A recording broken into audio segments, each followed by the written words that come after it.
Hey, everybody. It has been freaking ages since I've seen everybody. I am so glad to be back home and hopefully spending some time with some of you today. I know that this is an odd time.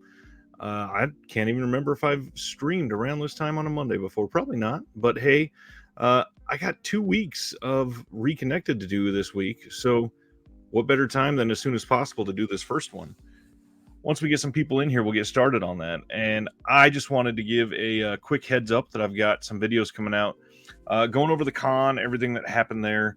Let me get this tilted down slightly, and then also everything that happened around the con. There was so many activities, and not to sound weird about it, but just so much happened in the last week that it is going to be impossible to get into one video. So I am eager to share that from everybody, and from everybody? How about with everybody?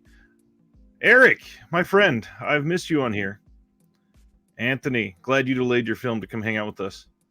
Neil, what's up? Yeah, Brian did say he had a blast. I'm glad he liked it. It was an odd week with some random happenstances happening, but we got through it. Dustin is in Holland. Damn, that's a little bit further away than California. Hope you're having a good time. That's awesome. Couch, what's going on? Scolder, hey, you made it early this time. That's great. Hey. And Floyd's here. What's going on, Floyd? Hope everybody's had a good couple weeks. It has been weird not putting out a whole bunch of content. The last thing I put out was the giant Vinegar Syndrome and all partner labels video last week. Edited that on the plane to California and got it up the next morning. It was a wild week. I had planned on doing Reconnected a day early on Wednesday, but turns out that when I got there, it's pretty much just a couple hours later, every single moment of my trip was all planned, like scheduled to the minute. It has been a very busy last 10 days. I'm just glad to be back here with some of you guys. Let's see. Oh, that's Man is here. What's going on, my friend? Neil spoke to Rob Genie, said we were lovely guys. That's awesome. It was so great meeting up with him. He is a great person. Let's see. First, I wanted to give some shout outs. So while I was gone, I was giving some daily updates to all my patrons in the Discord. It was insanity. I tried to get more out there, and I think I did like a day one update. Here's everything that happened today. And then I couldn't do it the rest of the time. Pretty much at the end of every day, I would hit a pillow and then just absolutely crash. Jeff, good evening. It's afternoon here. Where are you? Because it could be different. Angel, you're here live. What's going on? Hey, Dave, what's going on, man? I'm glad you're here. Spaghetti, my friend, you made it. Working for the next 40 minutes. Yeah, luckily I was able to take the last day. I got home yesterday, and then I took today off just to recover. And then I got a family member that is moving into my house for a little while, so I had to help her with some things over the last just barely over 12 hours. She got in at 2 a.m. last night, so even right after I got home, everything has even been scheduled. So yes, patrons, that's one of the things I wanted to shout out. Everybody that has joined the community and done what they could, kept it going the entire time I was gone. I mean, I saw messages flying in while I was doing other things, and I wanted to jump in conversations, but it just wasn't feasible. It was, again, so busy. But the patrons, let me share. I'm going to probably do this twice tonight, but just a quick shout out to these guys, because all these guys that are in the Discord genuinely have a community where we are talking to each other, hanging out with each other, sharing movie recommendations, looking for new shelves. That was a recent one. We went through a whole Criterion discussion about bronzing on some of the older discs in the last day and a half, finding deals, talking about announcements, debating the Severance sale for this week that we're going to talk about in a little while. It's been great being in that Discord, and the number of people that have joined are just magnificent. So thank you guys. Wanted to shed some light on that because it was really cool being gone and that community continuing to grow while I was gone. But then on top of that, have those people that were growing be an active participant in the Discord. So you guys have been amazing. I appreciate that. Welcome home, Dave. It's been busy. Ken, my friend, I'm glad you're here. I haven't spoken to you very much over the last couple weeks like I usually do, so glad to pick that up right back from the beginning. Yes, you were absolutely on your best behavior, Anthony, and I very much appreciate it. One other quick shout out before we get into the nuts and bolts of everything. There is a friend of ours that doesn't get to participate in a lot of the live stream aspects, but he watches these afterwards. He messaged me on Instagram because he wanted to share something, and it turns out he is a creator as well. He is not a YouTuber, but he wanted to share some of his incredible work, and I just got the package today, and I wanted you guys to be able to see this. We have somebody that watches as part of this community whose name I'm probably going to mess this up. I told him I was going to do my best, but I think it's Joshua Jabkuga, and he is a writer. And one of the things he wanted to share was his work on the graphic novel Scarface, Devil in Disguise. And he wrote this, and I can't wait to see this. And the back of this, essentially, this is a prequel. So I wanted to share the two things that he sent and see if maybe you guys are interested as well. It says, before Tony Montana came to America, he cut his teeth as a young military assassin in Cuba and rose up as a hustler in Havana. He knows the world is his and he craves the American dream. But first, he's got to get out from Castro-imposed solitary confinement. Add to his Molotov cocktail mix the CIA, La Cosa Nostra, and the scumbag who gave Montana his infamous scar. Make a deal with the devil. Just know which devil you're dealing with first. And I got to admit, I thumbed through the art real quick because I literally just picked this up just a few minutes ago. And let's see, is this one? Yeah, this is a pretty decent one to share. The art on this is really well done, and it seems to fit the tone of the film really well. So I can't wait to read my way through this. Yeah, that would have been a rough one to share. Again, it's just really well made, and simply just for appreciating the channel, he wanted to get a copy of this in, and I said I would share it with all of you guys. So this looks fantastic. Again, thank you, Joshua. This is amazing. I will happily be reading that one. And then the second one, which might align with a lot of your interests as well, he also wrote Bubba Hotep, what is it? Bubba Hotep and the Cosmic Bloodsuckers. Look at the art on this cover here. And the story in here, it says, return to the world of the cult classic film in this prequel to the original story. President Nixon has discovered an alien threat, and he knows there's only one man he can reach out to for help, Elvis Presley. But will Elvis be enough to defeat a horde of cosmic bloodsuckers? This all-new story takes readers back to a world when Elvis truly was the king, adapted from Joe R. Lansdale's novel by writer Joshua Jabkuga with artists Todd Galusha and Horatio Dominguez. And this looks fantastic. Again, let me find a decent... Nope, can't share that page. Yeah, this one seems good. Again, fantastic art. Like, look at that page alone. I can't wait to read this, and that is a very naked Elvis Presley, Bruce Campbell there, but you can't see anything, so hopefully YouTube's fine with that. These look good. I strongly suggest people look these up. Again, his name is Joshua Jabkuga. Bubba Hotep and Scarface, I believe, are available pretty much everywhere. Again, thank you, Joshua, for that. It looks incredible. I can't wait to read them, and I will let you know what I think. Sardis, you are late, but that's okay. I'm just glad you're here. I feel like I haven't spoke to you in forever, and I feel really bad because you were there on the live telecast from last week on the other channel, and I was like, hey, I'm going to try to do Reconnected tomorrow, and then my whole trip fell apart. So it was amazing. Again, I apologize for not having Reconnected for a full week. As I go through a couple more of these comments, I was curious, do you guys want to go over the Vinegar Syndrome sale stuff again? Because technically, the last Reconnected was the night the sale went live. So my newest items are all from the sale, but I don't want to reiterate those. If you, still really have those fresh in your brain, I'm happy to go into what they offered, but I don't necessarily need to unless somebody wants to see them. Angel Pereira asks, who is the publisher? And they are both through IDW Publishing. Look at this. Dave says, Heath at Serial at Midnight talks about Joshua all the time. That's awesome. Sheila Midnight's a good dude. He's got a lot of stuff. Yeah, like I said, publisher is IDW. Any opinions on Vinegar Syndrome? Should we start with Vinegar Syndrome or should we jump immediately to after the Vinegar Syndrome sale? Because right after Vinegar Syndrome, we had Arrow.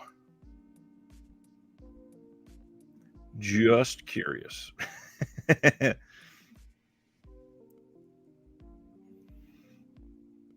All right. Angel wants to go through VS, and so does Jeff. Sardis says, I bought $260 of partner title new releases, still waiting on halfway stuff. You're not the only one, my friend. I've not received a shipping notice, and a lot of people have already gotten their shipments. It's been very quick for some of these people. Partner labels, the brand new ones, we're going to be talking about this Thursday night. So plan on that being another big show on Thursday. But let's dive into everything that was announced during the Vinegar Syndrome sale. Let me get my screen shared. And this whole time, if you've got anything up that you want to ask, by all means ask, even if it's about the trip or California, the convention, anything crazy like that. If it's about any of the releases, go into it. That is fine by me. I'm going to try to do one full week of announcements, just like we normally would, and then save everything else from the following week, which started last Friday now, to we're going to save those for this coming Thursday night. Dustin says, I became a halfway sub. Very nice. I don't know if it's just me, but I feel like I've seen a lot more people than normal saying that they became a halfway sub this year. And I think that's a testament to how good of a year Vinegar Syndrome is having. It seems like a lot of people were not really stoked with the first half of 2021 for Vinegar Syndrome, but this year has been a completely different feeling. Like they've got some amazing titles coming out. So I really think that they've done great. Eric got a shipping notice, but just label created. That stinks. Sardis has got a shipping notice of Vampire, which he ordered months ago. I just got in Vampire, but I'm going to be showing that to my patrons on one of our videos. Probably, I think that's going to be on Wednesday when I'll be doing a pickup stream with them, which I haven't announced yet. So hello, that's my secret announcement to all of them. I believe I'm going to be doing a pickup stream on Wednesday of everything that came in and everything that I got at the con, which is not very much. I didn't buy a whole lot at the convention, sadly. The whole trip was very expensive, so I did not have a giant budget of buying trinkets. Not to mention, my bag was very full when I got home, so that would have been rough. All right, let's jump in to the Vinegar Syndrome sale and everything that got announced. So first up, we had the mystery titles. Now, this is the one I'd been alluding to for months. This is one that I kind of knew was coming, and I was not surprised at all when this got announced. So this is Scared to Death from William Malone, who also did Creature. This is from 1980, and this is the one that they were talking about. The what was their exact hint? I think it was Creature feature in the California Sun, something like that. And this is coming with a 2-disc region-free Blu-ray set, newly scanned and restored in 4K from the 16mm OCN. Commentary track with the writer, director, and actor Bryce Kermit Eller and actress Diana Davidson. Rise of the Singener, or I think that's how it's pronounced. I haven't heard it in ages. A brand new making of documentary featuring interviews with writer-director William Malone, Bryce Kermit Eller, Diana Davidson, the makeup supervisor, effects artist, another actor, a few more actors. And this, again, this is the exact type of special feature that I adore. So I can't wait to have this in hand. Sardis, unfortunately, I did not make it to the museum. This is how crazy that museum is in terms of busy level. You and I, we spoke on Tuesday night, and Tuesday night, it was booked out for every single time until the following Monday. So I was already going to be gone before I could even get tickets ordered. I didn't think it was going to be that bad, but it was so booked solid that it was going to be late afternoon of the following Tuesday. So they had tickets bought for a full week block of time frames, and they are, I think it was every 30 minutes that they do brand new times. So it's not like it was just a handful of open spots or anything. It is just that many people attending. The friend, the patron from the channel that I met up with, he was able to go, and he said it was just absolutely stupendous. He had tickets bought previously, and he went, I believe he went on Friday, and yeah, said it was magnificent. So shout out to John for that one. This is the front of the slip for Scared to Death. This is the back. Let's only show the front there. Whoops. Next one, this is the other mystery title. This is Voyage of the Rock Aliens. Now, a lot of people did not seem to know much about this one, and I sadly am included. I've never seen this. However, this sounds amazingly cheesy. So yes, it does sound cheesy. It does sound like your classic Vinegar Syndrome, like overhyped title. A lot of people were very excited for the mystery titles, and this is probably a slightly overhyped, but it seems like something I'm going to love. The back of the slip here says, the story of a guy, a girl, and an alien, and the one night they will always remember. And just going over this is from 1984. A group of aliens in a guitar-shaped spaceship are on the hunt to find the true source of rock and roll. After spotting teenage Dee Dee and her boyfriend Frankie, each of whom are vying to become the top rocker in the small town of Spielberg, LOL, the aliens land only to set off an increasingly strange series of events and musical mayhem that threatens the very existence of the town itself. Amazing. So this stars Pia Zadora, who's in Hairspray and Butterfly, and what might be the wildest and wackiest role of her career. James Fargo, who did Every Which Way But Loose, did Voyage of the Rock Aliens, is a nearly unclassifiable smorgasbord made up of one part rock musical, one part sci-fi insanity, and one part 50s kitsch through an 80s glam lens. Now, it does sound cheesy. I'm not going to argue with that. But it also sounds amazing. I cannot wait to see this. Brand new 2K restoration, jam-packed with comprehensive and newly produced extras, including embarking on a voyage, the making of an alien dance rock opera, an extended, again, making of documentary featuring interviews with the Michael Berryman from The Hills Have Eyes, executive producer Max Keller, producer Michelin Keller, wardrobe assistant Donzalee Abernathy, co-screenwriter and co-producer Charles Hairston, special effects artist and miniatures artist, and that is great. And then pulled off Where Are They Now? Reuniting the band Rima in the 21st century, an extended featurette with members of the band that is featured in the film. I mean, come on. Doesn't that sound incredible? Yes, I was going to say, this very much sounds like a Sardis title. It's got something sci-fi related. He's got to see it. This looks great. I mean, a guitar-shaped spaceship. How do you not immediately click buy now? Next up, we got two VSAs. The first one is arguably the bigger title based on who is in it. This is Red Surf from 1989. I really dig this artwork too. Nice front and back on this one. Remar, who's played by George Clooney, and Attila are best friends living in California. They spend their days surfing, partying, and running drugs for a ruthless gangster named Calavera. After finding out his girlfriend is pregnant, Remar must choose between living life in the fast lane or settling down to take care of his family. Struggling to come to terms with his new future, Remar decides to set up one last big score before retiring from his life of crime. However, things get complicated for him and Attila when one of their crew betrays them. Very cliche storyline now, but I mean, this came out in '89. I'm sure this was still pretty exciting. Now, Remar and Attila have to figure out how to make it out alive before Calavera tracks them down and literally feeds them to the wolves. Overflowing with drugs, booze, and guns, Red Surf is a violent look at 1980s surfing culture in California. So I wasn't fully sold until I read that first line. And that sounds amazing. So this sounds great.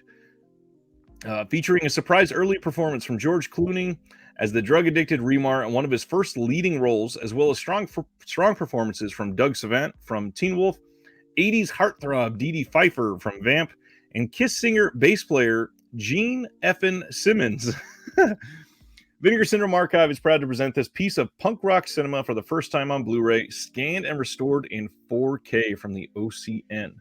Now, this has a commentary track with the producer Greg H. Sims, putting people together, an interview with Sims again, interview with Dee Dee Pfeiffer, interview with casting director Ronnie Yeskel, and unfortunately, no sit-down comprehensive making-of documentary featuring George Clooney or anything.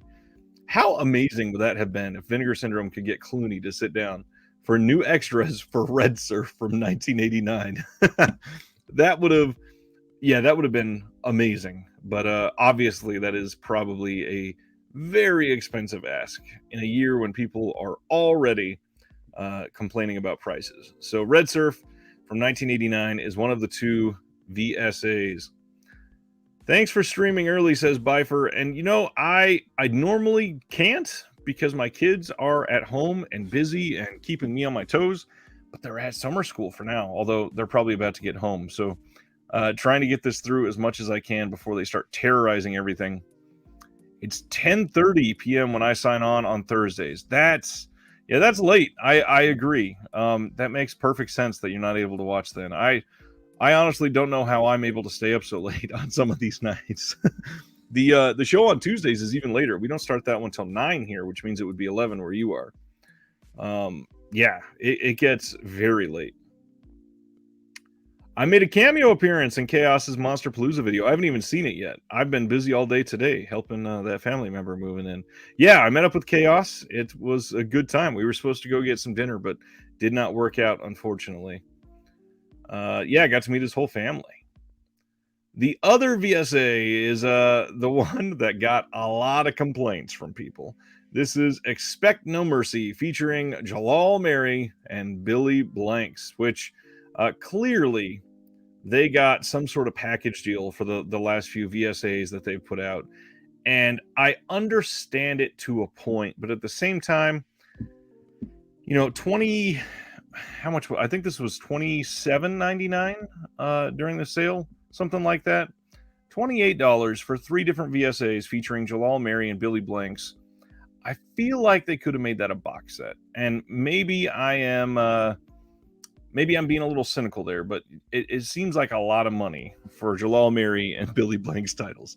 Now, that being said, this one does sound better than the other two, I must admit. The plot here, this is from 1995, by the way. Justin Veneer, played by Billy Blanks, is a highly trained and deadly agent for an elite police force known as the Federal Security Bureau. After a fellow undercover agent turns up dead, Justin is recruited to infiltrate a high-tech martial arts training facility known as the Virtual Arts Academy, where students are trained in combat situations using virtual reality. All right. Once inside the facility, Justin is to make contact with another undercover agent named Eric, played by Jalal Mary, who believes that the academy is really a front for a team of hired assassins run by their power-hungry leader, Warbeck. With fear of their covers getting blown, Justin and Eric must face off with computer-generated opponents in a series of simulated fights that have real-life consequences. This is, again, a 4K scan from the 35mm OCN, region-free, coming with a commentary track with Jalal Mary, another commentary track with the director, Zale Dalen, an interview with Billy Blanks and Jalal Mary, interview with the director, and then another interview with actor Anthony DeLongis. And then Expect No Mercy, the video game, trailer, intro, and playthrough for the Windows 3.1 video game based on the movie, which is wild to me that this got a tie-in video game. This is so odd that is on there. I like it. I'm very curious in seeing it, especially for a Windows 3.1 game. Anthony says, fingers crossed VS releases Tybo in the future. Dear God. Thankfully, I think it is probably tied to Jalal Mary instead of Billy Blanks. So, unfortunately, I think the odds of Tybo, ironically or unironically, are probably not in our future. Jeff wants to hear more about Crimes of the Future. So, Friday night, I went to Universal City Walk with my friend Jeremy Long, the comedian that has been on the channel a couple times, and my other friend who watches, Brian Michael Vanderahe, and we went to see Cronenberg's Crimes of the Future. Now, full disclosure, I was exhausted from a very, very long day, and I fell asleep for like 15 minutes in the first half, maybe slightly a little more. I was it was a rough afternoon, but I was up for most of the film, and Crimes of the Future was it was well made for the most part, but I think that this was probably my least favorite Cronenberg film. Did not like it. The effects in the film, obviously well done. Like a lot of people are talking about Earman, and I think I saw Neon is even selling a little like ear patch that you can put another ear on your body somewhere. But it was just I don't know, like what I was talking to the guys about afterwards is it felt like he had ideas for some really good special effects and made a movie around the special effects, and because of that, the story took a back seat and it just didn't work. And then the other side of it, I've never liked Viggo Mortensen, and for some reason, I had it in my head that the person starring in Crimes of the Future was a British actor that wasn't Viggo Mortensen. And when I saw it was Viggo Mortensen in the film, I was rather disappointed. Kristen Stewart did very well when she was on screen, but she was not on screen enough. She only had like 2 or 3 very short scenes. Overall, yes, I think that it was an interesting idea that ultimately failed to deliver a story that I was anywhere near interested in. And the second half that I saw, wide awake and just flabbergasted with what I was seeing, was certainly not for me. It was just the film may have a demographic, but I was not a part of it. That's for sure. Next up from Vinegar Syndrome, we got a catalog slipcover for The Bees featuring some very prominent actor and actress on the front here. I really dig the back of this slip with the bee on the camera obscuring part of it, but overall, The Bees, in my opinion, is not really top tier Vinegar Syndrome. It's more lower middle tier. It's an okay movie, but I'm glad we finally got a slip for it. And then we also got a slip for, or I guess a box set, for Taboo 1, 2, 3, and 4, which is in 3 different Blu-ray cases. And this is an adult film box set, which is kind of surprising that they released this for the halfway sale, which means they have a lot of other adult titles that are going to be needing catalog slipcovers eventually. So we may be seeing some of those during the Black Friday sale this coming year. And then we'll probably see at least one more during the Valentine's Day sale if they have it again. The next one, there was another catalog slip. Did I miss it? Oh, I just didn't go far enough. Hello. Hobgoblins. Now this is one that people have been waiting for a long time. Hobgoblins catalog slip, and I think this art is great. Unfortunately, the art is probably better than the film, but it's a fun film, and most people had this or at least wanted it. So I think, if anything, this will potentially get some people who had it on their wish list for eventually. It probably got them to buy it. The Hobgoblins is one that really didn't need any help being sold, but this art alone will certainly move some copies. And then they released a couple new shirts. This is the logo tee that they've had previously, and it's on this nice red color on black. I'm certainly very curious about how this is going to look actually worn and how much you're going to be able to see the red, because that red is very dark. I've been digging some of their colorways that have been popping more over the last few months. You know, that the green and gold was really great for March, and then we had that really bright blue and pink shirt that was amazing. I do really dig this design, which they've used previously, of a film reel. It looks very nice. Very, very nice. I can't wait to see what some of these look like. They released a New York Ninja shirt that is just the logo of the T on gray, and then a Thriller shirt. I was kind of surprised that this is the full design that they went through for Thriller. I expected a little more merch for that, considering it's such a big title. Especially, I'm kind of surprised we didn't get a Thriller eye patch with the Vinegar Syndrome logo on the eye patch. I think that would have been perfect. Couch says, I wish the Fun City shirt was black, not pink. It's a nice shirt. It's decent, but I kind of agree with you there. I think it would look a little bit better. Maybe not black. I don't know. Maybe it's just me. As I wear one right now. I'm very black teed out. I think that there's a lot of t-shirts printed on black lately, and more other diverse colors is a nice choice, I think. Let's see. And then we got a really interesting development, and I have seen a couple people complain about the price on this, so I wanted to bring this up. They released New York Ninja and The Scary of 61st as 35 millimeter film trailers. Now, interesting thing about this is that if you look, and I don't have the clearest picture of it, I took the first one that they have. Let me see if I can zoom in at all for you. There we go. So this says 35 millimeter trailer 1. They are giving catalog numbers to both of these 35 millimeter trailers. So I imagine if those sold well, which it appeared that they did pretty well, that they may come out with some more. These are also printed on film that is not going to be as able to be damaged as other, standard 35 millimeter film.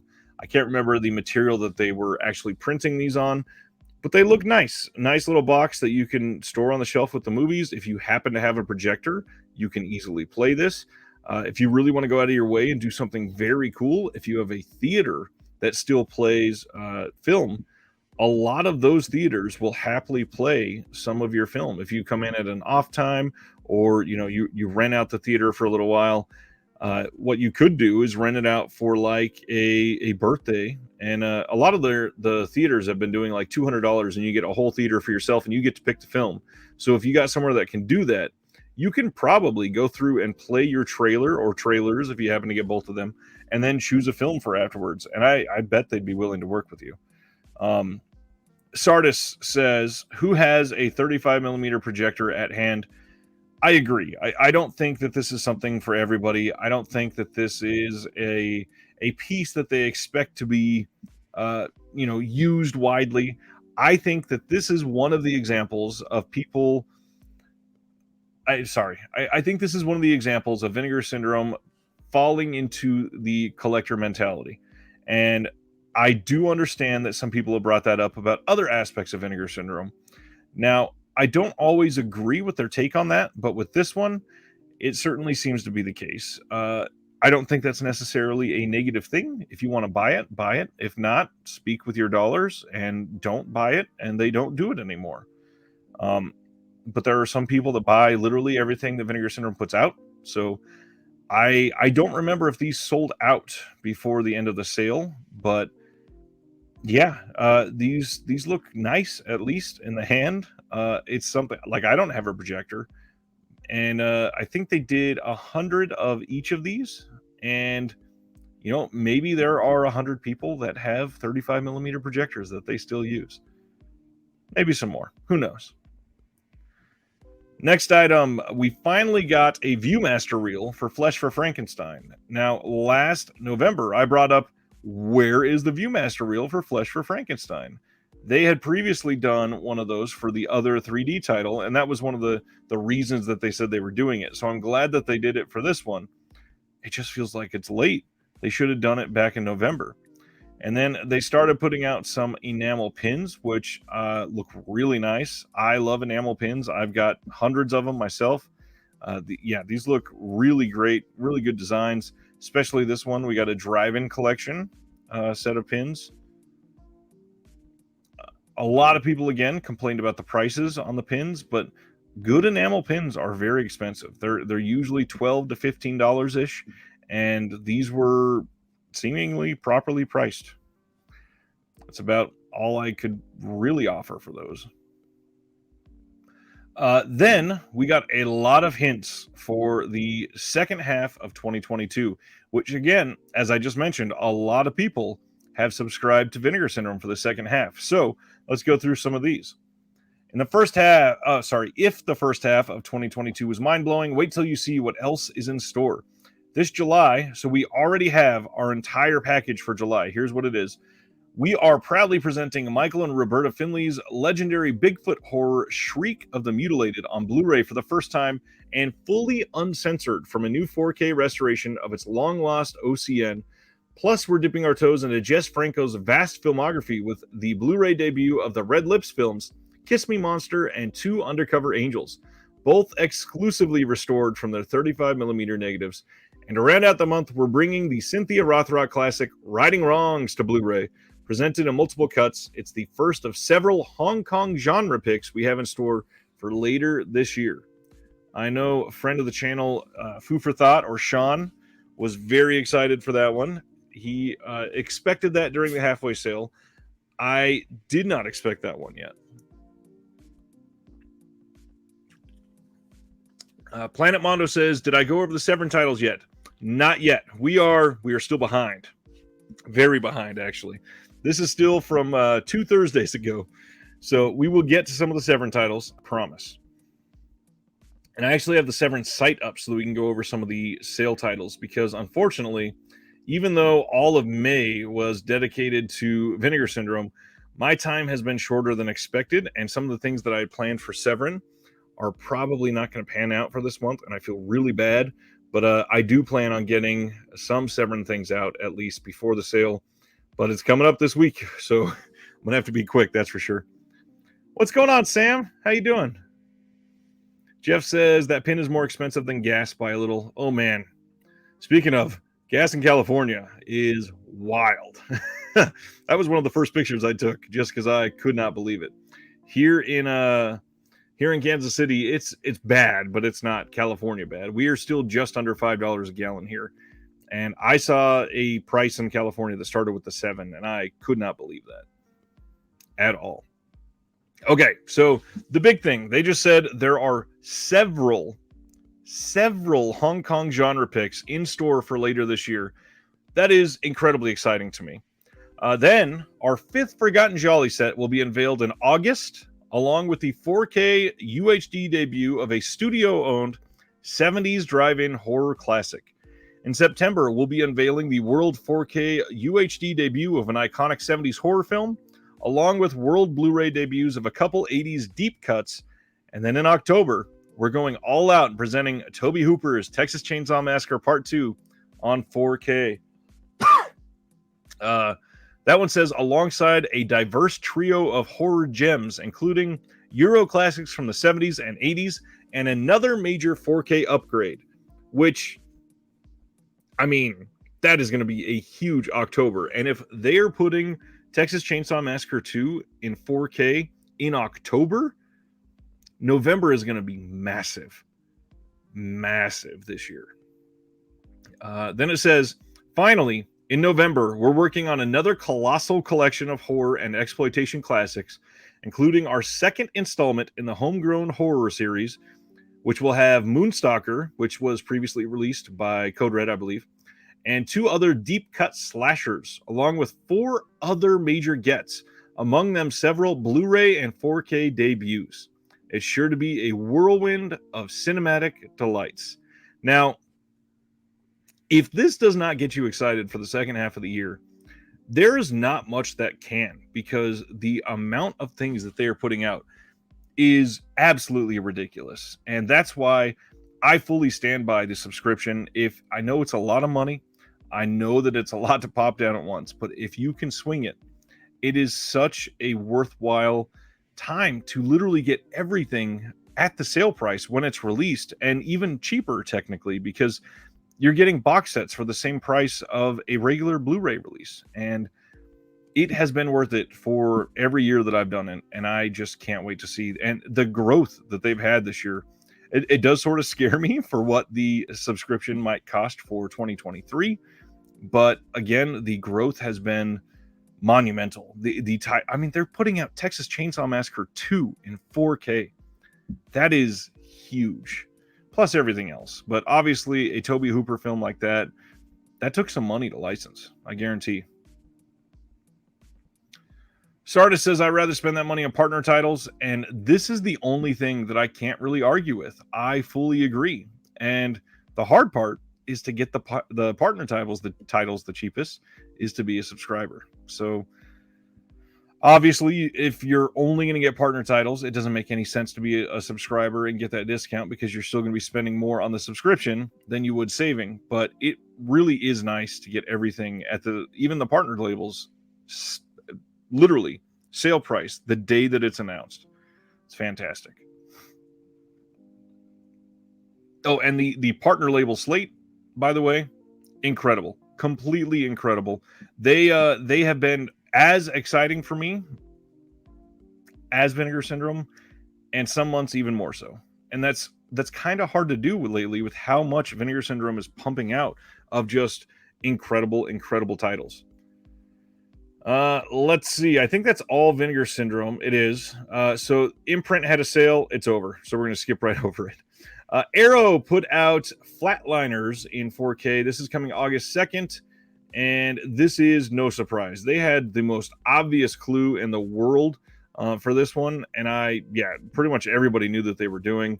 This is a movie that is no secret. We knew that this was coming last year because somebody got a postcard of one of their releases. This is another Kevin Bacon film. So, but also Julia Roberts, Kiefer Sutherland. Going to be a decent looking release. It's not a title that I'm going to be clamoring for, sadly. It looks good, but it's not mind-blowing good for me. And they are also putting out the Running Out of Time 1 and 2 set that we had heard was going to be getting a US release. So this is the US and Canadian release of this, since Eureka is putting it out in the UK. This is from 1999 and 2001. And there is also an Aerosite exclusive version, which is shown here with this very, I think, really good artwork slipcover on this. This is, I'm assuming, the original poster art. And this release looks great, although it looks exactly the same as the Eureka release. So it's just a matter of what region you're in and who you want to buy from. At least we have options. Now, that is it for Arrow. You'll see we had 2 titles. That is it for August. Now, Arrow had a reason for that. And unfortunately, they had to share that via Twitter. Well, I guess they really didn't. One of their employees, James Flower, shared a thread on Twitter. And I'm going to share that with you. But one of the other things that happened that same day was Fran Simeone from Arrow announced that he was stepping down. He left Arrow, and he is now starting his own venture, which I believe is called Radiance Films. Let me make sure I got that right. Radiance Films. And now they're going to be doing that's what it's called. It's Radiance Films. They're going to be doing very Arrow-esque type of work. They're going to be distributing films. They're going to be putting out as many releases as they can. They've got some stuff coming. They've already announced some of the people they're working with, and it all sounds great. I do wish Fran all the luck in the world, and I think he's going to do amazing because he's got the right frame of mind. But speaking of the right frame of mind, a lot of people have complained about replacement discs over the last year or two, and James Flower shared this thread so that he could discuss them. So let's go over this a little bit. He says, "Hello. So you might be wondering why this month's Arrow video announcements are looking much slimmer than usual. Don't worry, it's not a signal that things are going down the tubes at Arrow headquarters. Quite the opposite." I'm going to zoom this in just so you can see it a little clearer. He says, "As you may be aware, we've had a few QC issues recently that have necessitated replacement programs, as well as some embarrassing errors on our packaging. The packaging error that he's talking about was the art that looked just like the Criterion release of Man on a Wire, and they fixed that. There's a brand new slip coming for that. Totally new artwork. It's not something that is stuck out there. It is just they're fixing it. Once it was brought to their attention, they fixed it immediately. This has not gone without note at Arrow headquarters, and we've been discussing ways to prevent it in the future. While the majority of these issues have been unanticipated and we've acted as quickly as possible to correct them, we are well aware that it only takes a handful of mistakes to endanger some fans' confidence in us, especially when replacement programs are involved. Which, I don't know. Maybe I'm too much of an optimist on this side, but I don't see how this really should affect people as much as it has. There is a slight inconvenience, obviously, with getting a replacement disc, but unless you were planning on watching that on day one, they're not charging you anything. You just wait for another piece of mail. It's just another replacement program. It's not super big of a deal. It's not like they're telling you, we know there's errors and you just have to deal with it. So it's false advertising or something. Then he says, with that in mind, we've decided to only release 2 titles each in August and September in order to discuss and implement an even more rigorous QC process, as well as giving us the space to finish work on some especially demanding projects. Hello, Shawscope Volume 2. So that answers a few questions there. Some people have been asking, why are they not doing more for QC?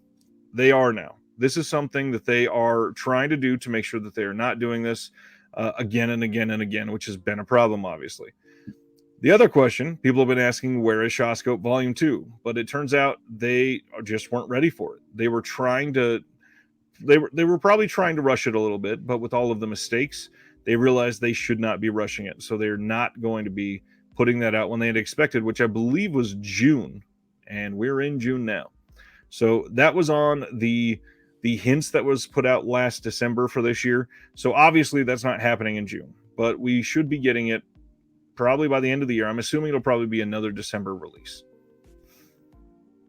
Then he goes on to say, this circuit breaker will also give us the opportunity to restructure the team following some sad departures, like Fran Simeone that I just talked about, with these aims in mind. We're also on the lookout for QC freelancers. Please send your CVs to info@aerofilms.co.uk to be considered.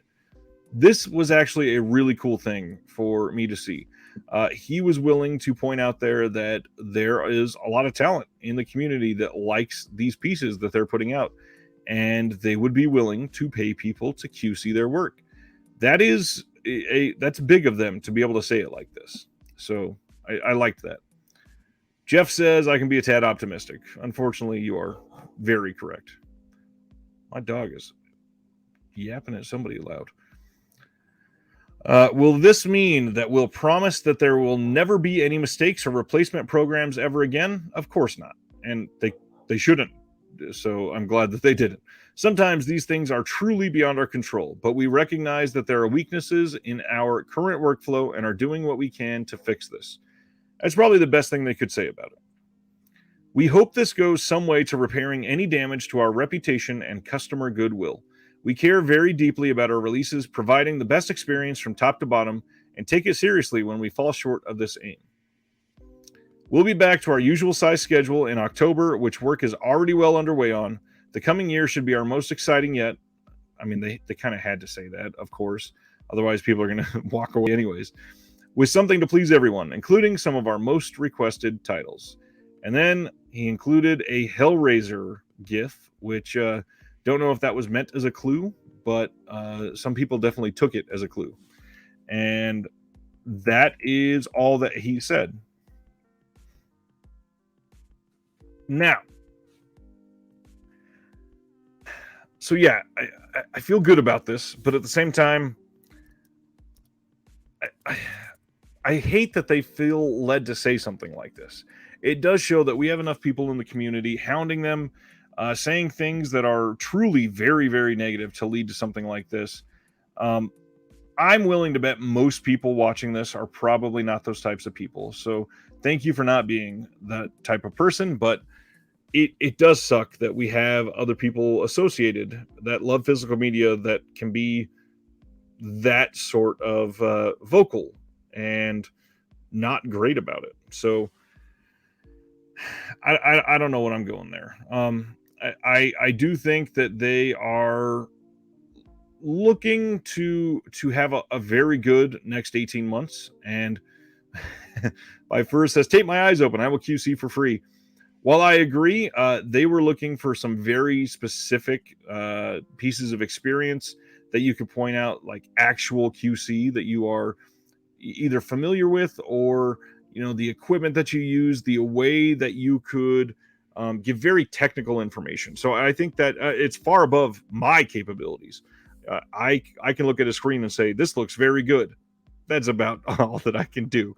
I can say this 4K looks better than that 4K, but in the grand scheme, it doesn't mean a whole lot.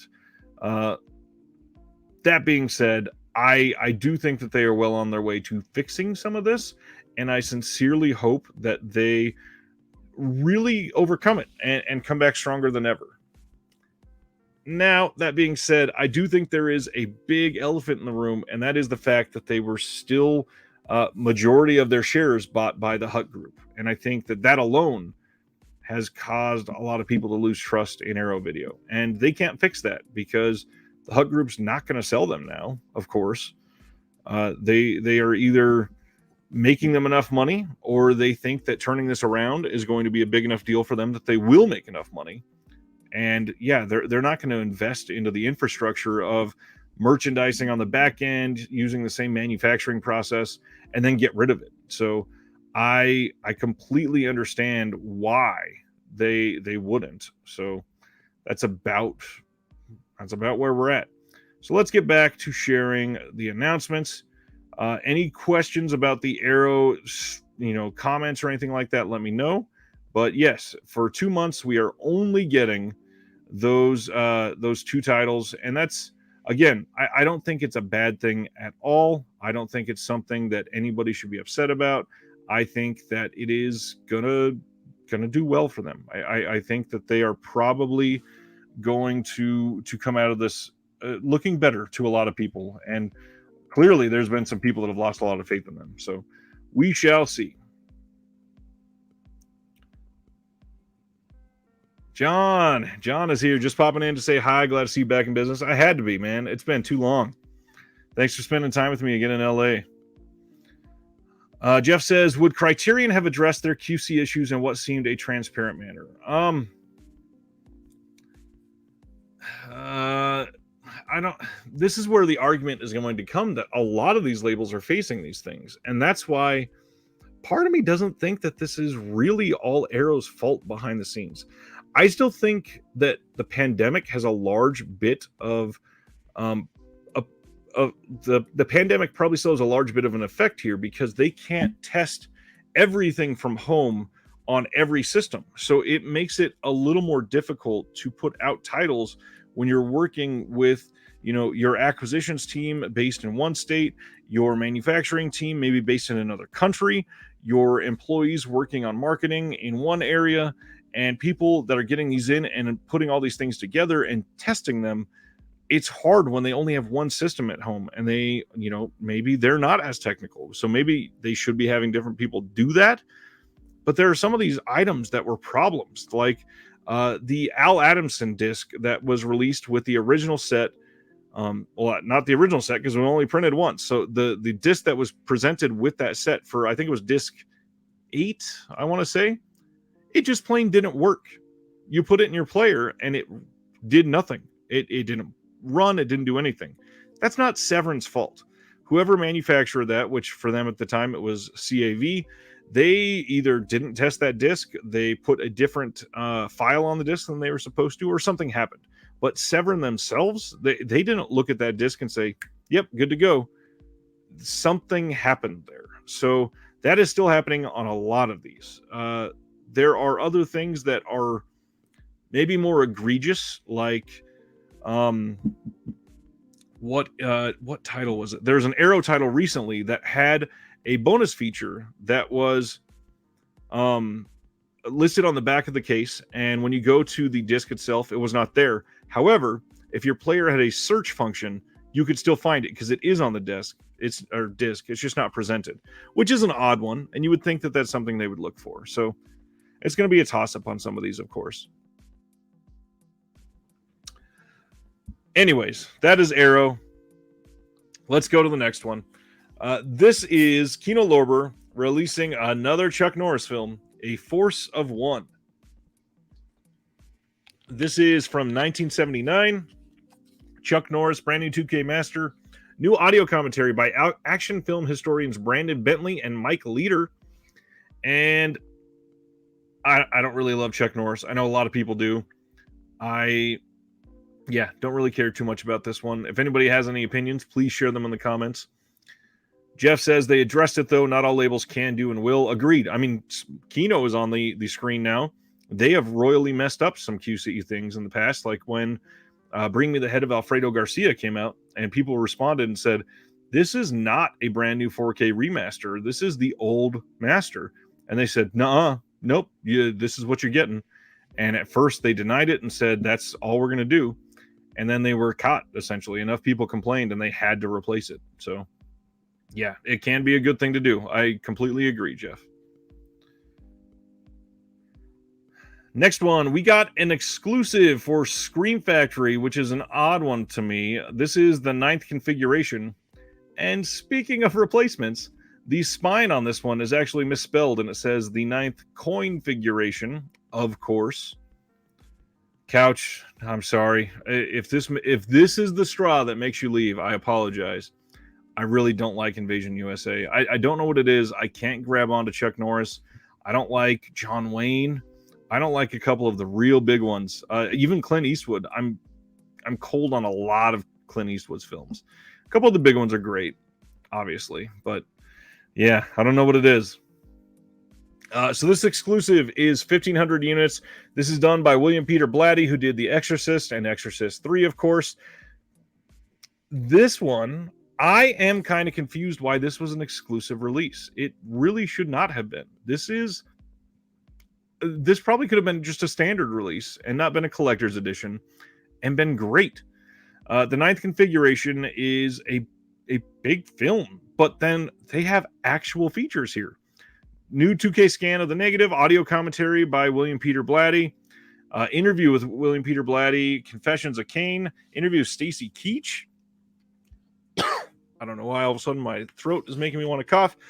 All kinds of interviews on here. And this really had to be an exclusive. I mean, none of these are new. A lot of these are, in fact, all of them are archival extras. But still, this is a pretty big title. I'm really confused why this one was not a standard release. And this is why a lot of people have, come out and completely lambasted Shout Factory for their exclusive releases. This seems like just a ploy to sell 1,500 titles quickly, and they're still in stock. So if you want it, it's out there. Here we go. So this is probably the biggest announcement from Severin over the last few months. This is the Incredibly Strange Films of Ray Dennis Steckler. This is another one of their big, giant director filmography box sets that gets almost everything that they've worked on. And this looks genuinely enticing. And I've never even seen a Ray Dennis Steckler film. So I'm going to go through this a little bit. This has 20 incredibly strange films scanned in 4K or 2K from the best existing 35mm and 16mm vault elements, sole remaining prints, and video masters, including several rarely seen, thought lost, or never before on disc, plus all new special features, audio commentaries, a full color book, and more that smashes the fun barrier. So the films in this go from all the way back in 1962 all the way up through 2008. They include, and we're going to go through this a little bit more because I'm going to go to the Severin site, but this box set looks incredible. Disc 1, Wild Guitar. Disc 2, The Incredibly Strange Creatures Who Stopped Living and Became Mixed Up Zombies. Disc 3, The Thrill Killers. Disc 4, Rat Pink. I think this one's actually Rat Fink a Boo Boo. And the Lemon Grove Kids. Disc 5, Body Fever and Cynthia the Devil's Doll. Disc 6, Blood Shack. Disc 7, The Hollywood Strangler meets the Skid Row Slasher and the Las Vegas Serial Killer. Disc 8, The Mad Love Life of a Hot Vampire, Nazi Brothel, Love Life of Hitler's Nazis, Count Alchem. Disc 9, Dr. Cocklove, The Sexorcist Devil, Red Heat. Disc 10, Summer Fun, Reading Pennsylvania, and One More Time. Now, one of the cool things is they were able to get some of the archival commentaries that Joe Bob Briggs did on some of these. We're going to go through some of these, and I wanted to share some of the details, but I will say, like I said, I've never seen any of these titles. I don't know if they are good. I don't know if they're worth checking out. I don't know if they are anything. But I will say, the Severin podcast for this box set was an incredibly deep dive, an incredibly useful deep dive into Steckler, into the type of films that they were getting into. And after all that, it sounded like it wasn't for me.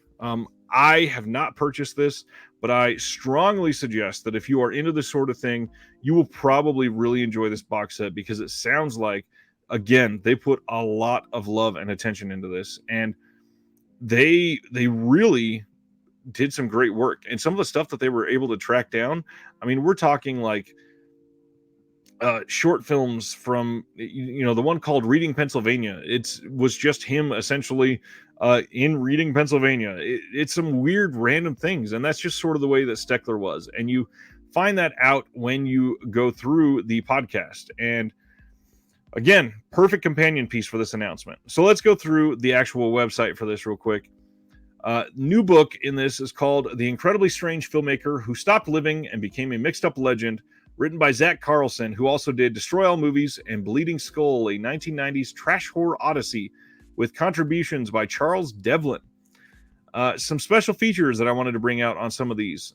For Wild Guitar, Bud Eagle Rock's interview with an actor, The Incredible Strange Film Show, Season 1, Episode 2 on Ray Dennis Steckler, Master of the Grind, an old interview with Ray Dennis Steckler. Then on the second disc, we get an introduction by Joe Bob Briggs with the commentary by Joe Bob, commentary from Ray Dennis Steckler himself, an interview with Ray Dennis Steckler, and then another interview with Carolyn Brandt. Then we got some trailers, all kinds of stuff. I'm not going to bring those up because they're on most of these. Just going through these, some great stuff. Like on disc 3, audio commentary with Christopher Wayne Curry, he's the author of The Incredibly Strange Features of Ray Dennis Steckler. Then Confessions of a Thrill Killer, interview with actor Gary Kent. Q&A at the York Theater in San Francisco. There's an alternate cut on this disc. Behind the scenes footage with commentary by Ray Dennis Steckler. There's just so much in here. This is another one that has an absolute unending list of films and features and everything. What's going on, Mike's DVD and Blu-ray? There you go. Bifur says 7 movies featuring Ray Dennis Steckler are on Tubi TV right now for free. You can try it and see if it's something that you're interested in. I will hopefully be able to watch one of those in while I work during working hours over the next couple weeks and make a decision. They do have a couple classic Severin packages for this with some wild things like a mask and all kinds of other stuff. But some of these other features, I mean, more commentaries with Ray Dennis Steckler, audio commentary with Aaron Abushan, Webster University professor of film studies, which is kind of cool. Mondo Psychotronic, interview with Mondo Movies label and Psychotronic video store owner Bal Croach and friends. Monster Mag's B Movies and Rock and Roll, filmmaker Don Glut on Ron Haydock and Ray Dennis Steckler. So much on here. The Lemon Grove Kids. We got commentary with Ray Dennis Steckler, interview with Ray. We got interview with daughter Laura Steckler, text card for the live show that they did. An unreleased 4th segment is shown here, parade footage. And if you listen to the podcast, when they're talking about the Lemon Grove Kids, they actually went down to a parade in California and just got in the parade without getting any permission and filmed it and then got kicked out. So that sort of thing is very interesting to me, and I love things like that. So again, super enticing, but I need to see at least one of these films before I jump in because it's expensive for sure. Disc 5, we're getting, let's see, audio commentary with Dark Eyes of London's David Dent. Some more archival interviews. Interview with Ray Dennis Steckler at the York Theater in San Francisco. Work print footage from Bloody Jack, an unfinished film started after Body Fever. And then Blood Shack, which is only 55 minutes long. Audio commentary with Ray Dennis Steckler. The alternate cut called The Trooper, which is only 70 minutes. Introduction by Joe Bob. Audio commentary again. Just all kinds of stuff getting added on here. Some more Joe Bob commentaries and intros. Archival interview with Carolyn Brandt by Ray Dennis Steckler. Hollywood Strangler in Las Vegas trailer and more. Let's see. Audio commentary with actor Ron Jason, moderated by Severin Films' David Gregory and Vinegar Syndrome's Joe Rubin himself. That's for the Las Vegas serial killer. There's an interview with actor Ron Jason. Interview with Glenda Savage. Steckler locations tour of Los Angeles and Las Vegas with Vinegar Syndrome's Joe Rubin. That's another thing on that podcast. Joe Rubin is there for almost the entire time and has a lot to say, and really goes to show how much these companies really work together. So it's just genuinely a great collaboration piece between so many wonderful people that keep delivering us things that they just desperately want our money for. On Dr. Cocklove, interview with actress Lovey Goldmine, Lost Films production digest versions of Face of Evil and Slashed. And then on Disc 10, Summer Fun, Reading Pennsylvania, one more time, we get American Grindhouse extended interview with Elijah Drenner, director of American Grindhouse, who is now the man behind The Catalog, one of the Vinegar Syndrome partner labels. And Natasha Diakova's screen test for one more time. Ray Dennis Steckler talks B-movie filmmaking at a Vegas high school. And then Johnny Legend's final interview with Ray Dennis Steckler and behind-the-scenes footage from One More Time. Lots of stuff on here.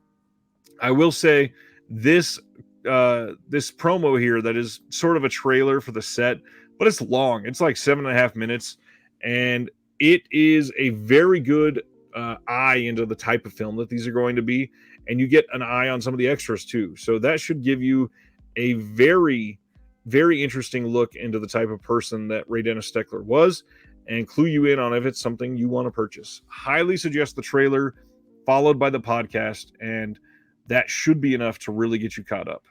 Now, there are two bundles. The first one, this is limited to 300, and this one is $171, and it includes, zoom in here for you, the box set, of course, a cell sheet signed by Carolyn Brandt from The Incredibly Strange Creatures, a Hall of Fame and Animal pin of Ray Dennis Steckler, and then this really cool Thrill Killers t-shirt. Now, considering that this costs $171, when you compare that to the price of the box set by itself, that is $150, that's actually not a bad deal. If you were really wanting to go in, it seems like $21 more would get you a lot more for your money than just the $150. Just my opinion. But then you can go all in on Ray Dennis Steckler. And you have the hallucinogenic Hypnovision bundle. This one was only 100, and they are not sold out yet, but they will be soon. I think they said they only had like 20 of these left earlier, or maybe it was even down to like 5. This has the box set, the pin, the t-shirt, the signed press kit, but then we also, we have the signed cell sheet. Then there is the vintage press kit. You get a Steckler Movies hat.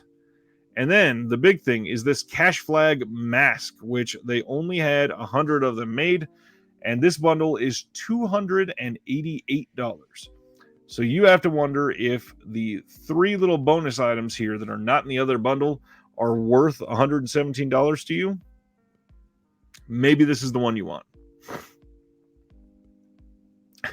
By Furrer says, no to Ray Dennis Steckler, saving my money for Shawscope. I get that. I do have at least one friend. Flickering Waves is huge into Ray Dennis Steckler. So I know that this is a big one for him. And he has been championing Ray Dennis Steckler for a while.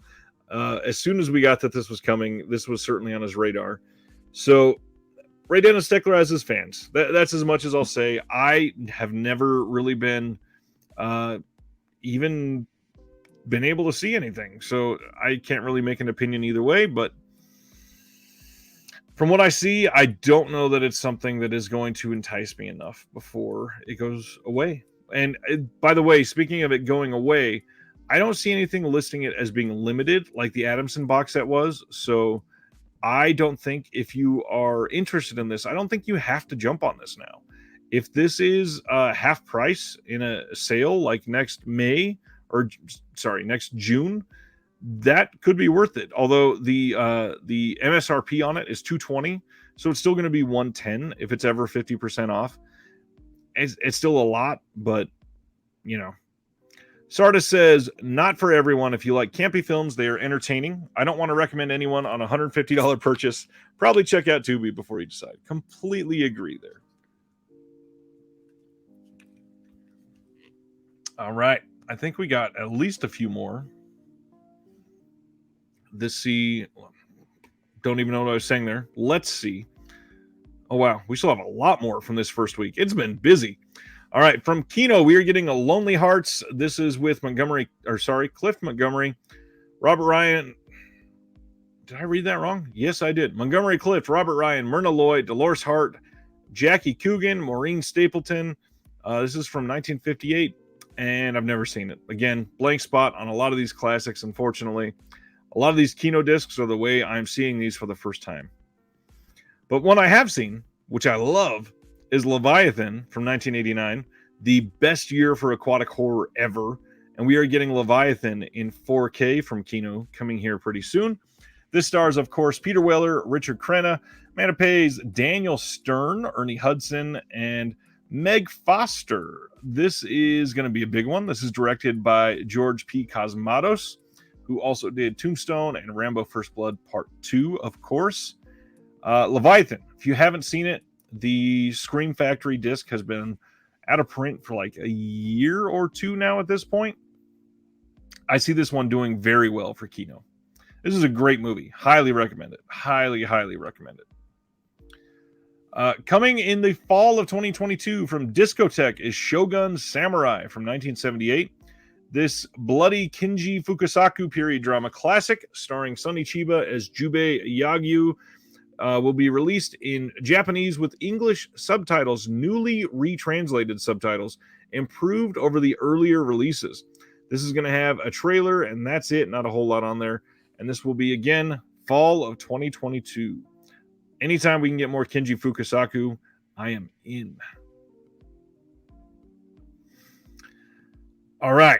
Then we got a day that made some people very upset because we got some very big Shout and Scream Factory announcements. So let's go into some of these.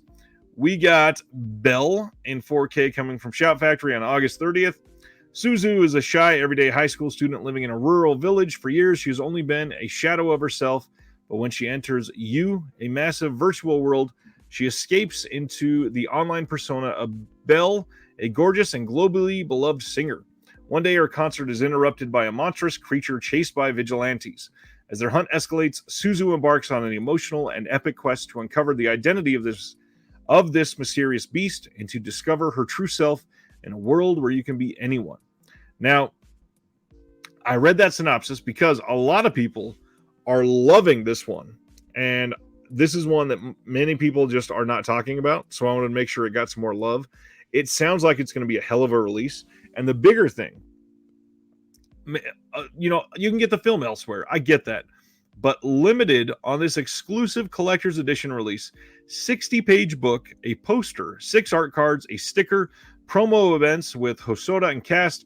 There is a behind the Japanese dub, cast interviews, the making of Belle, and then some other archival features that are on some of the other releases. This looks great. And then By Fur says, Belle is like Ready Player One and Beauty and the Beast had a baby. That's actually kind of a cool description. Nice.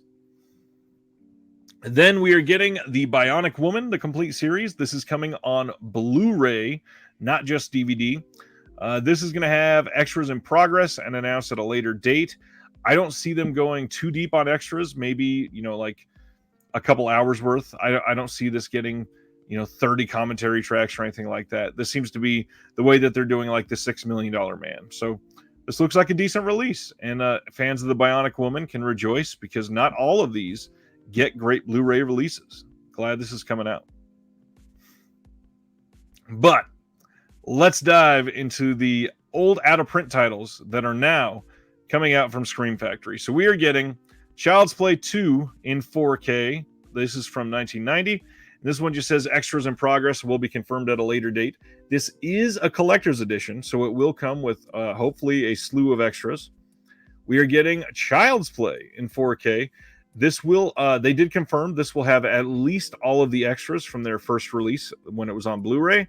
And there may be some new extras because it does say extras in progress and will be confirmed at a later date.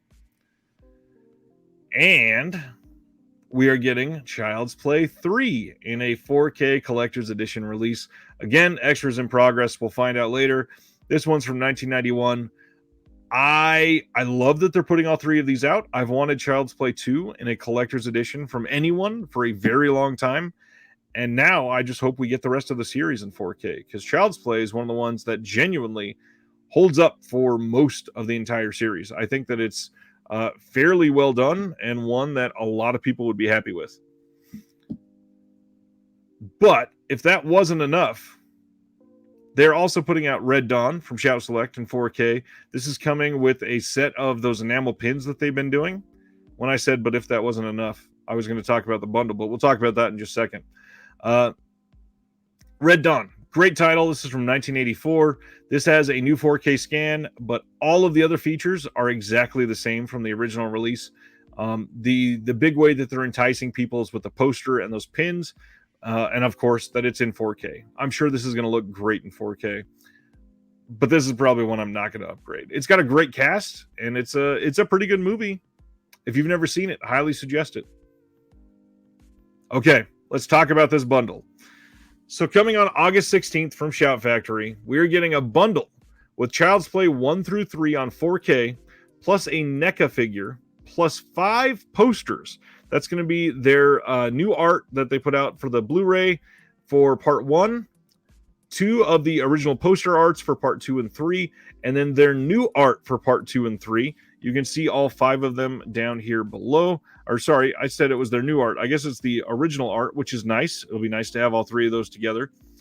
Then on top of that, this will also include a bundle of enamel pins and a very cool NECA figure here for a Charred Chucky. Now, what's interesting is the Charred Chucky by itself is already sold out. It was limited to 4,000 and it's sold out already. That is kind of crazy to me. It sold out like that very first day. So, interesting release strategy. You can still get it as part of the bundle if you want it, but it's going to cost you. This giant bundle is $210.93. It also includes this little postcard set. I forgot to mention that.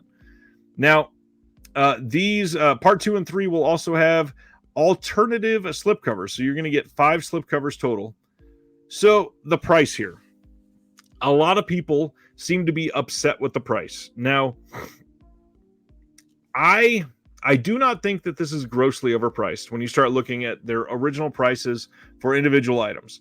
Just the first 3 films, you're looking at about $110-ish. The NECA figure is another $40, so that's $150. You get these exclusive postcards and the posters, and so you put in another $5 or $8. This pin set, a lot of people don't understand that enamel pins, like I talked about earlier, the good ones are usually somewhere between $12 and $5. So $50 for an exclusive enamel pin set of 5 pins, it's kind of a decent price. It's not really that off the deep end. It's maybe a little high for a bundle like this, but I think the big chunk of that is the 4K, because each of those on their site alone is almost $37, which that's a lot, believe me. $110 for 3 4K films is a lot. And Sardis points out $70 a film, extra stuff sounds like the shopping channel. And that's, for certain people, I agree. They don't need all that extra stuff. Here's a close-up of that top of the doll. I got a better picture coming, but yeah, that bundle is wild. They're also putting out Ferngully, The Last Rainforest. And then I wanted to point out, too, let's see. I should not have gone on to the Ferngully one. They do have a smaller bundle that is $153 that has all 3 films, the posters, and the NECA figure without the pins. And that one is $153.90. So it's still a lot, but it's significantly less. And that bundle is also available still. It's not sold out. So you got 2 different bundles that you can still get the NECA figure as a part of. And yeah, if you want it, it's still kind of available. It's just a lot more money to get. But NECA collectors get wild. Again, Shout Select. All kinds of titles coming out this month. This seems to be a huge month for Shout Factory. They're putting out Last Days in the Desert from 2015. I've not seen this one, but I heard it's really great. And then they also announced Learning to Drive with Ben Kingsley and Patricia Clarkson. This is from 2014. I don't know anybody that's seen this one. I also shared already that they're doing Red Dawn. So that was 3 titles, but no, they're putting out a 4th title from Shout Select, A Walk in the Woods with Robert Redford, Nick Nolte, and Emma Thompson. This is from 2015, and I did not even know this existed. This is an interesting one. We'll see if any of these get extras. I don't really count on them getting new extras, so we'll see. Here is that really good close-up. Let me zoom in a little for you of that Chucky figure. If you've seen the movie, this is a pretty iconic looking shot for the figure. I'm kind of surprised this has never been released by NECA before. The figure is an interesting take, and I don't think the pictures are going to do this one justice. The only thing I will point out is that it's a NECA figure, and it's not that big. These are not, 10-inch figures or anything like that. This is like a 5.5-inch figure. So keep in mind when you're purchasing it, the original Chucky figure that they did for Child's Play 1, it's very small. So 5.5 inches, I mean, you're talking like the height of my phone. I mean, that's about it. And then in a little box. So I'm sure the detail will be great, but yeah, it's not going to be massive. They're also putting out Nadia, The Secret of Blue Water, the complete series. I know nothing about this one, but this is from the creator of Neon Genesis Evangelion. Then we got some really interesting Umbrella announcements. And this is getting close to when we're going to be cutting it off, I believe. So Umbrella is putting out, as part of their Beyond Genres line, Megaforce from 1982, and this is a big title. This is one that a lot of people have wanted for a long, long time. Let's see. That is the front of the slip. This is the back. And then they've got this big bundle that they're putting out with it, including a hat and everything. Here is the inner art. This is with Barry Bostwick. And Megaforce is an elite multinational military unit that does the jobs that individual governments will not. When the peaceful Republic of Sardoon is under threat from their more aggressive neighbor, the beautiful Major Zera and General Burn White see the help of Ace Hunter and Megaforce. That was poorly written copy. I think that they need to edit that. There are some exclusives on here. Ace Speaks, an all-new 40-minute interview with Barry Bostwick, which is really cool. Audio commentary with author and mega fan Stephen Vagg. Exclusive Life After Megaforce upcoming documentary interview with Barry Bostwick and filmmaker Rob Lindenmayer. There's a new trailer for that documentary. There is a Hal Needham trailer roll, an old audio commentary with Barry Bostwick and Rob Lindenmayer, and just a bunch of other stuff. And then this Cult Classic Collector's Edition, limited to only 250, comes storming into the Beyond Genres collection with a reversible poster, embroidered cap, 8 poster postcards, holographic sticker, membership card, and exclusive extras. So much in there. Sardis asks, is this animated? It is not. This is a real live action film. You can see some of the shots here at the top of the back of the slip. And from what I hear, let's see. From the director of Smokey and the Bandit and the producer of The Godfather comes the ultimate futuristic, tongue-in-cheek action adventure about an elite combo fighting force armed with the most sophisticated weapons science can devise. Their mission is to preserve freedom and justice and battle the forces of evil. And this has never been released on Blu-ray except for in a German media book, I believe. So this is probably going to do very well for them. This is one that a lot of people have wanted. When I shared this on Twitter, a lot of people were sharing that post, and it went to some bigger names. Some directors in the U.S. are big fans of this one, and I think Umbrella is going to do very well with this release. They're also putting out Money Movers as part of their Ozploitation Classics line. This is from 1978, and it has a full-size replica day bill for the first 100 orders that are direct from Umbrella. Here is the back of the slip, and then here is the inner art. $20 million is enough to test anyone's honesty. This is going to have some exclusive extras on here. We got a roundtable discussion with the director and cast members, interview with producer and then a making of featurette with a lot of people that were involved from 2004. And their Ozploitation Classics line is just great. They've done some really, really strong work with all of their Ozploitation films, and that's good. I mean, they're Umbrella, they're from Australia. I'm glad that they're able to put hard work into their nation's releases for us. I believe this is pronounced Bilitis. This was also put out by Fun City Editions. This is coming to their Sensual Cinema line for Umbrella. This is from 1977, and this is limited to 1,000 on the slip here. The artwork will come uncensored, but they wanted to show you this art so they can hide the nipple here. Again, this was put out by Fun City Editions and has not gotten great reviews from a lot of people. Most people I know think that this is the worst Fun City film, but even then, it's not saying a whole lot because all of theirs are pretty good. I need to watch this one for sure. I did get this one in. I need to see it. They are also putting out Dr. Cyclops and Cult of the Cobra as a retro horror double feature. No extras, just what they've been doing for their retro horror features. Let's see. That one's about the coupon that Vinegar Syndrome announced as part of their sale. This is kind of a cool one. This is a really low quality picture of the cover, but Quentin Tarantino is releasing his first book of nonfiction. The long-awaited first work of nonfiction from the author of the #1 New York Times best-selling Once Upon a Time in Hollywood is putting out a deliriously entertaining, wickedly intelligent cinema book, as unique and creative as anything by Quentin Tarantino. Now, just in case you want a closer look at it, because I didn't copy everything over, here is the link in the chat to the Amazon posting for this. So this says, for years he has touted in interviews his eventual turn to writing books about films. Now with cinema speculation, the time has come, and the results are everything his passionate fans and all movie lovers could have hoped for. Organized around key American films from the 1970s, all of which he first saw as a young moviegoer at the time, this book is as intellectually rigorous and insightful as it is rollicking and entertaining.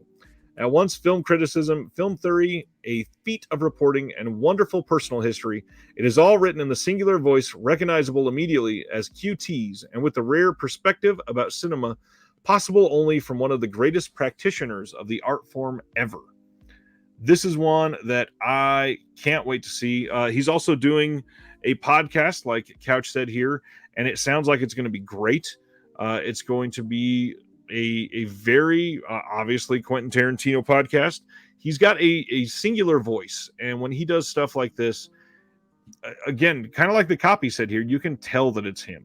And I'm very curious to see how good this does for him. And if it does well, I imagine he may make that turn to doing books. I just hope he keeps making movies. I know he said he's only going to do 10, and a lot of people say he's got one left. But man, I really hope he goes longer than that. Kino is putting out Electroglide in blue. We've talked about this previously, but we got some new details. This is going to have a new 4K master, new audio commentary by screenwriter Robert Boris, moderated by Alex Van Dyne. There's a new interview with Mitchell Ryan, new interview with screenwriter Robert Boris, and it's going to have this slipcover, and then the inner art has a reversible cover. This is the other side, Electroglide in blue. Kino Lorber is also putting out Don't Tell Her It's Me, but this is coming from Code Red through Kino. This is also called The Boyfriend School. This is from 1990. New 2K master starring Steve Guttenberg. And Shelley Long is also in this, as you can probably see there. So is Jamie Gertz. I'm curious about this one. I don't think I've seen this, but it's also got a young Kyle MacLachlan. I really want to see it. All right, then just 4 short days ago I think this was on Friday, so maybe, let me take a look at this. We may not be going over these. This might be the ones that we wait on until Thursday. And we got so many partner label releases this last week. It is hard to track down everything. No, these were on Thursday. That's right. So yeah, we're going to talk about Mondo, and then that's going to be it. So we are getting from Mondo Macabro. You can pre-order this on June 30th. The Other Side of the Mirror from 1973. This is a Jess Franco film, which seems to be all the rage right now. That with Vinegar Syndrome putting it out, Pulse Video putting one out, Mondo Macabro putting one out, and Severin Films putting out like 12 as part of their mid-year sale. This is The Other Side of the Mirror. Anna, a young songwriter and piano player, lives alone with her father in a large house on the island of Madeira. She meets a boy and they plan to marry. However, when she tells her father of their intentions, he tries to persuade her to call off the wedding. And then it turns bad from there. You can read the further information there, but the actual details on this that are important. Brand new digitally restored 4K scan of the OCN, Spanish audio with optional English subs, brand new hour-long interview with author Stephen Thrower, the man, the myth, the legend, Stephen Thrower. New audio commentary by Robert Manell and Rodney Barnett. And then if you go to Mondo and you get the Red Case limited edition, you'll get a reversible sleeve with brand new art shown here by Justin Coffey on one side and original ad art on side B. This is the original. 20-page full-color booklet with brand new writing on the film by Francisco Cesari and Roberto Curti. 1,200 numbered copies in the usual red case. This will be available to purchase on June 30th at 9 a.m. Pacific time. And that will be only at mondomacabro.bigcartel.com. Couch says, interesting month for Mondo Macabro. It really is. And then their second title is Love Brides of the Blood Mummy from 1972. Let's read just the first paragraph of the synopsis here. In ancient Egypt, the son of a high priest is sentenced to death for the murder and mutilation of young women. His father uses his influence to have his son placed in a cataleptic, I think that is spelled wrong, maybe I'm wrong, cataleptic state and sealed intact in a grand sarcophagus. Thousands of years later, in a castle in remote 19th century Cornwall, Lord Dartmoor, an eccentric practitioner of the black arts, opens the sarcophagus and brings the body back to life through the power of electricity.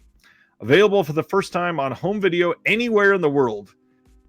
First time on home video anywhere in the world. Amazing. I love when they do stuff like that. Comes the complete and uncut version of this legendary rarity from 1973. The film contains extended scenes of sex and violence that are among the most intense and shocking of any film from this period. This is going to be a region-free release, brand new digitally restored 4K scan of the OCN, English or French audio with optional English subs, choice of 2 different cuts of the film, brand new audio commentary by David Flint, super 8mm cut-down version, alternate scenes, gallery of publicity materials, and then the limited red case copy will have a reversible cover sleeve. This is the other art that they're showing. 24-page full-color booklet by Pete Toombs, set of 5 double-sided art cards, 1,200 numbered copies, and the usual case. Thanks, Maximus. Man, it has been a long time. John is late. Hey, that's fine. This is not the normal time. I completely get it. Mitchell is looking forward to Mondo. They always do something interesting, at least. And I think more people would like them if they gave them the time of day. But I fear so many people just overlook them for some reason. And then the final title, The Horrible Sexy Vampire. And they wanted to note, please note, this edition will come with a slipcover that we will be unveiling at a later date, which is kind of cool. They've only released, I think, 2 slips. Oh, sorry. They've released 3 slipcovers. That's right. Yeah, just 3 slipcovers on their red cases. Now this one, a series of murders is being committed. Both men and women are victims of a mystery assassin. The police think it is the work of a serial killer. The coroner is not sure it is so simple. He has been studying the case and has discovered that for nearly 100 years in the same district, people have been killed in the same way and according to a very distinct time pattern. So the features on this one, or actually, let me read this paragraph because it's really cool. Something of a holy grail for fans of Euro horror cinema and notorious for its frequent scenes of nudity, the film has been unavailable for many years. This is a world premiere Blu-ray release. Filmed in Germany in the snowy winter of 1969, the film has a unique and morbid atmosphere and features an astonishing performance from Jess Franco favorite Wal Davis as both vampire and victim. This is going to be a region-free release, brand new 4K scan again of the 35mm vault material, choice of English or Spanish audio with English subs, new audio commentary by David Flint and Adrian J. Smith, an animated press book and publicity stills, and then a limited edition will have a slipcover, art coming later, 24-page full-color booklet by Ismael Fernandez, set of 5 double-sided art cards, 1,200 numbered copies in the usual red case. John says these are certainly better than the last batch. I think that these are incredibly unique compared to that last batch too. That last batch, it wasn't bad, I don't think. I need to watch, let's see, I think I've watched one of them. Yep. It's an interesting one. And then it doesn't help that one of the ones from the last batch we're already getting from Altered Innocence because it was a dual release and that was planned all along, and we knew that, but I don't know. It was an odd group last time, I agree. All right. That's all that we're going to go over this time. And then on Thursday, we're going to come back and start with the next Kino Lover announcement and go over everything from this last week. Because there was a lot. Partner labels alone is going to take a while to discuss because they had, I think, 13 releases. One of which has already sold out and another which has already had a slipcover sell out. So there's a lot there to talk about. We talked about the Ray Dennis Steckler set. We talked about Scream Factory. We talked about all of that. Are there any questions? Anything I can help with before we go? Again, thank you everybody for tuning in. I know this is an odd time. I just wanted to get a week covered so that we can be ready for Thursday just to get back into the normal swing of things. It is nice to be back. I appreciate all of the welcome homes from everybody and the messages while I was gone. I certainly felt odd not updating everybody consistently. It was such a busy period, and primarily my Discord for those patrons. I felt bad not being able to speak up, but man, being literally busy from minute one, like 8 a.m. through midnight every single day at the very least, is just crazy. And then coming home to shower afterwards. John asked which partner label sold out its slip. That was, let me see. I believe it was it was Apocalypse After. It was the one that we were just talking about that Mondo had released previously, and that was because there was only 500 units for that slipcover, which is weirdly low.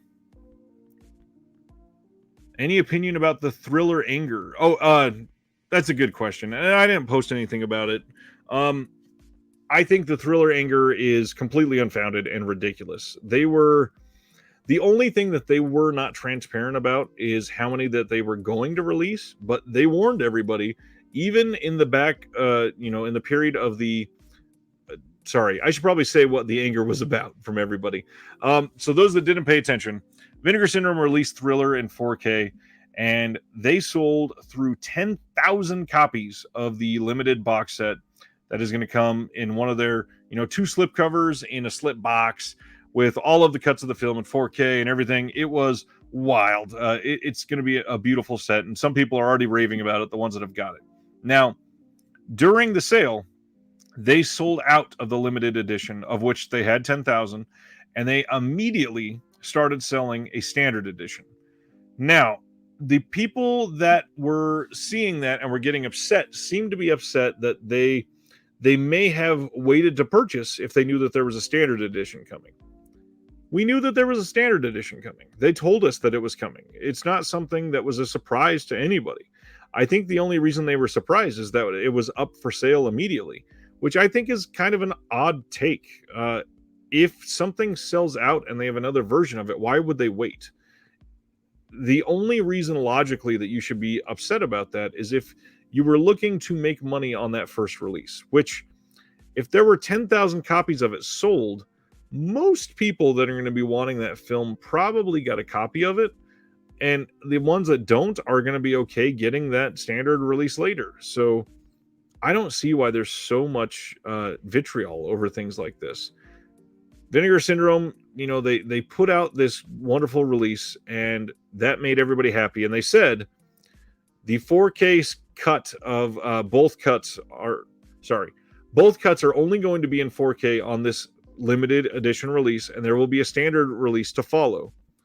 The standard release followed. I don't understand what there is to be upset about. I think it comes to it's. I don't even know the right way to say it. That was like 5 sentences starting at once. I feel like it's just coming from a state of privilege, and it doesn't make any sense. Anthony says, you were on vacation, so to speak. Kind of. Enjoy it. The Discord will be okay while you were away. By the way, if you haven't joined the Patreon Discord, do it. I appreciate that, Anthony. Yes, the Patreon and Discord is genuinely one of my favorite places to spend my time lately. Everybody, you know, posting reviews of things they're watching, sharing what they're about to watch, discussing, you know, deals we're finding, complaining of all the good releases and no money. It's hard. Speaking of that, John says, I still got to order my partner labels that I want. Only grabbed the Franco because of how fast it sold. That thing sold ridiculously fast. I think, if I remember right, it was under 2 hours. We'll talk about that more on Thursday, but there's a lot of people pissed off about that one too. I mean, that's some of these deals. They're only limited to sell a very specific number of them in the U.S. And Pulse Video is not from the U.S. originally, kind of like Subculture. And they still have their own copy available, which they can sell more of.